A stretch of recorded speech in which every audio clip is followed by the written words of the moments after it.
Razveljavitev davka na nepremičnine s strani Ustavnega sodišča vrača zaupanje Slovenk in Slovencev v pravno državo. Z jasnim odgovorom ne Vladi Republike Slovenije je pokazala tudi to, kaj si misli o delu koalicije, o delu vlade, o delu arogance, ki je na pohodu v Sloveniji v zadnjem letu. Vesel sem, da so vsi argumenti, ki smo jih praktično navedli v sami zahtevi za ustavno presojo, bili prepoznani kot pravilni. Tako je bil zakon zavrnjen že zaradi napačne davčne osnove. Ustavno sodišče je jasno povedalo, da so različne davčne stopnje napaka v zakonu. Prav tako je nazaj postavilo na pravo mesto tudi lokalno samoupravo in povedalo Vladi Republike Slovenije, da ne razume organiziranosti države in da je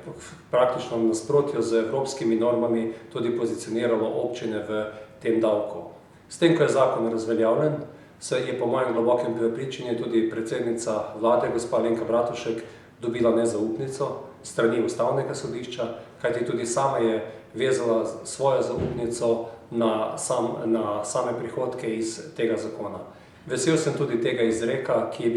da je bil izrečen soglasen, da so vsi ustavni sodniki se strinjali s temi odločitvami, da so celo izdali tudi ločena pritrdilna mnenja temu zakonu in da so na drugi strani tudi sprejeli sklepe, s katerimi omogočajo normalne prihodke občinam za normalno delo v letošnjem letu. Kajti ta loterija, ki se je igrala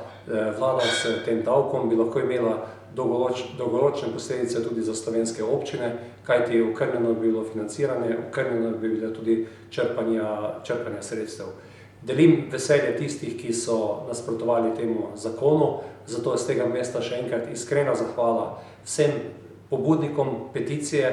vsem državljankam in državljanom, skoraj 90 tisoč se nas je zbralo pod to peticijo in iskrena hvala tudi gospodu Branku Mehu, predsedniku Obrtne zbornice, ki je stal skupaj z nami na začetku, kasneje pa so se nam pridružile tudi vse nevladne organizacije, od Romana Žvegliča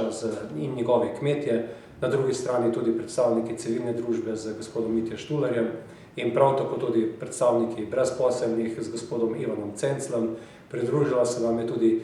neparlamentarna stranka, obrtniška stranka z gospodom Alojzom Kovšcem in še številni ostali, ki so nam stali ob strani in po svoje smo dobili svoj prav tudi danes z odločitvijo Ustavnega sodišča.